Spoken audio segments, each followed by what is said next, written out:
Friends, நம்ம கிச்சனில் வகை வகையான ஊறுகாய் வாங்கி வச்சோம் அப்படின்னு சொன்னோன்னா செல்வ செழிப்போடு இருக்கலாம். அதாவது நிறைய வாங்கி வைக்க சொல்லலை, ஜஸ்ட் கொஞ்சம் கொஞ்சம் வாங்கி வச்சுன்னு எல்லா இதுலேயும் கொஞ்சம் வாங்கி வச்சிங்கன்னா செல்வ செழிப்போடு இருக்கலாம். எப்படி அப்படின்னு சொன்னால், இந்த ஊறுகாய்க்கு வந்து செல்வத்தை ஈர்க்கக்கூடிய சக்தி அதிகம் உண்டு. ஏன்னா இந்த ஊறுகாயில் வந்து உப்பு இருக்கும்.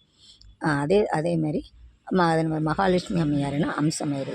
குபேரருக்கு வந்து ஊறுகாய் பிரியர்.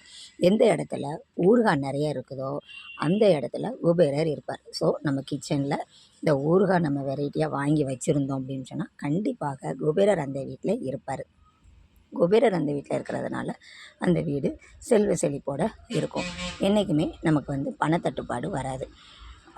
அதனால் ஊறுகாய் வந்து எப்போவுமே நம்ம வீட்டில் தட்டுப்பாடு இல்லாமல் பார்த்துக்கிடுங்க. நாம் செல்வ செழிப்போடு வாழ்வதற்கு பெண்களாகிய நம்ம கையில் தான் அதோட காரணம் இருக்குது.